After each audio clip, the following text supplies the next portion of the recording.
massive support from my family. Tammy, my fiance, it was huge from her, keeping her going. And I think it's something as well in rugby that a lot of people don't appreciate, is your partners go through quite a lot of crap with a rugby. You're away a lot. It's long days. Sometimes you get home really late, and especially with me having a young family, it was very hard.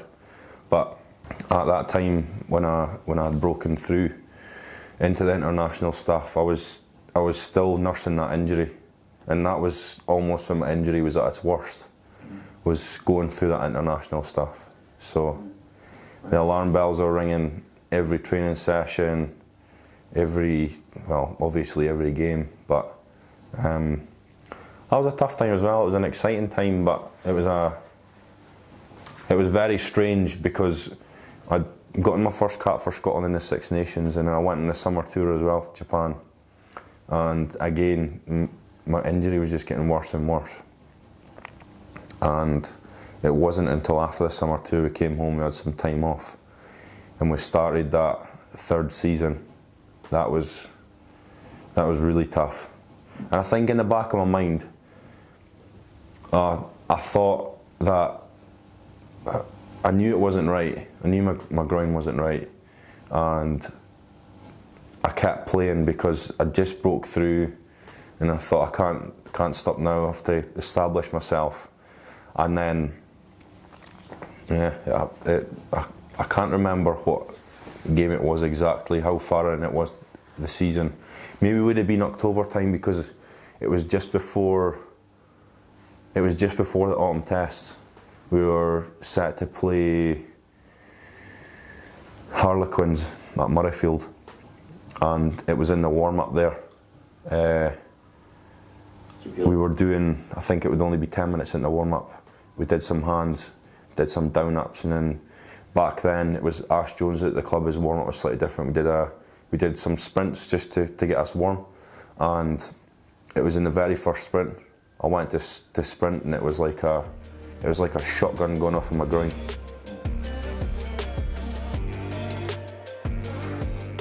So when I'd gotten back from London the second time, the doctor had said to me, the surgeon, had said, look, to give this best chance, you're going to need to minimum movement for at least a month. So when I got home, it was tough. I mean, and not just for me, for Tammy and the kids. It was a horrible time because I couldn't help out at all. I was in bed for a month. The only time I got up was if I needed the toilet, or maybe something to eat, or even if sometimes I just had to get out of the room. It was a long time, and that's a long time with yourself for all those thoughts you can almost see them when you're lying there in bed. You can almost see your thoughts. You've been lying there for so long, and it's just you. I would wake up in the morning, and once the kids had got up and sorted, Tammy then had to sort me out, which was horrible. You feel completely worthless. That's probably the perfect way of putting it. You feel worthless, useless. It was horrible. But after that first month, I was able to start moving around a little bit more. I still wasn't really allowed to leave the house that much. I could get out. I had a wheelchair, which again was horrible. I hated going out in that. I'd wait till it got dark. Wait till it got dark so no one could see me in the wheelchair. Tammy would take me out for some fresh air. I hated it. And the boys used to think it was hilarious. Well, Mason thought it was hilarious. Daddy in a wheelchair. But it was, once I got past that 3 months, things did start to get a little bit better, but I wasn't in the clear at all. And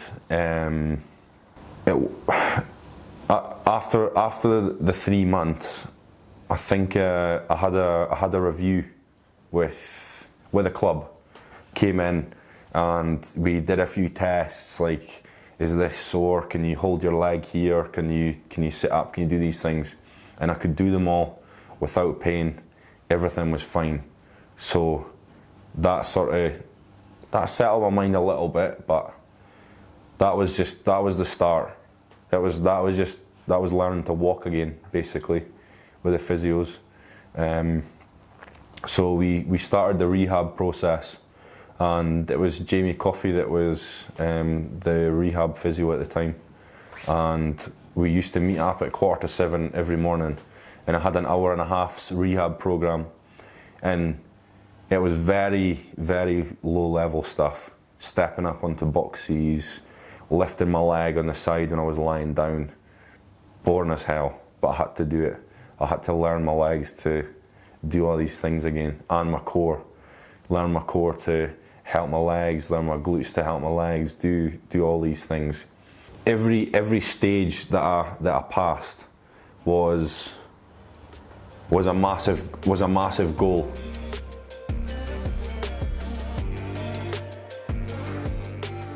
When I had started that rehab process,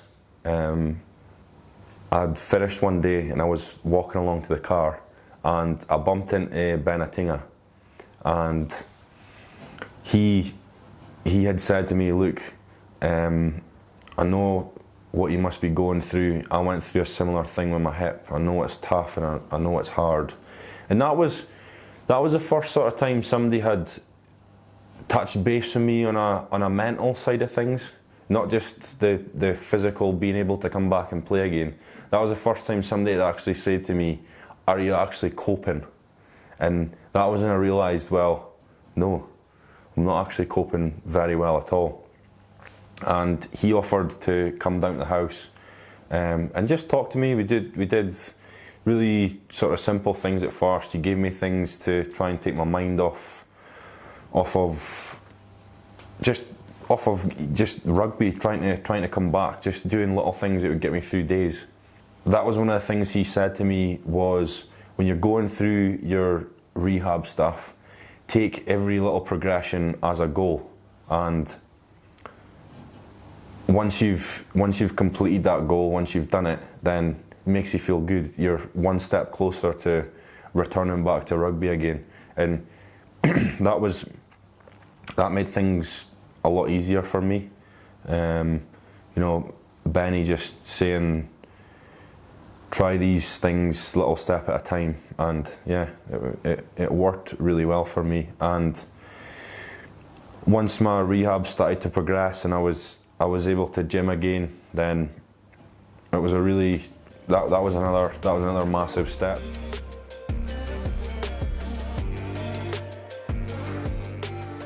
Once the rehab and stuff had passed and I was moving on to play again, the next time Benny had came down the house, we sort of had taken our focus away from rugby, and Benny just said, "Look, we have to look at this realistically. Maybe returning to rugby is not an option. You're not even halfway through your return to play. Let's start looking at things outside of rugby. What do you like? What would you like to start doing again?"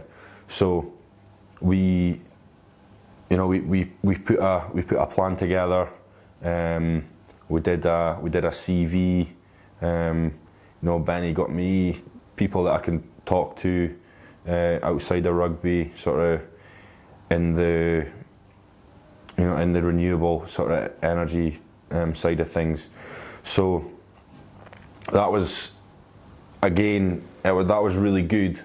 But I think at that time I was absolutely lost, thinking, am I really going to have to do this? Am I really going to have to not play rugby again? Even then, it still wasn't that real, and I don't think it ever was. Now that I'm back playing again, the thought of not being able to play rugby was never real to me. I always thought that I was going to come back, even though there was all those doubts in my mind, all that anxiousness of, will I play again? Can I play again? Or even, will it be good enough when I come back? Will my groin allow me to do all the things that I used to do? Will it hold me back? But yeah, that plan was really good. And little things at home, we worked on doing things like audiobooks, listening to stuff like that, reading books. I really enjoyed it, and I had to force myself at first because all I wanted to do was watch TV, sit on my phone, do these kind of things. I was doing nothing productive at all. But those little things gave me a sense of achievement when I was sitting at home, doing all those little bits. Right, listen to 10 minutes now, and then you can go back to watching the TV. So I did. I used to sit there and just find somewhere quiet, sit down, listen to it, and then that progressed to reading. Before that point, I don't think I'd ever read a book in my life, or at least not a full book. Never finished a full book. So Benny brought me a couple of books to the house, and I had to force myself to do it. It was sort of 10, 15 minutes at a time, just read maybe 10 pages, 15 pages, whatever. And then, yeah, it was just all those little mini goals to make myself feel better, all those little things that I had achieved is giving me that sense of achievement again. I'm not just down, I'm not just thinking about will I ever play rugby again, or what will I have to do after rugby. It's just those tiny little things take your mind off it for that 10 or 15 minutes, and it's really worth it.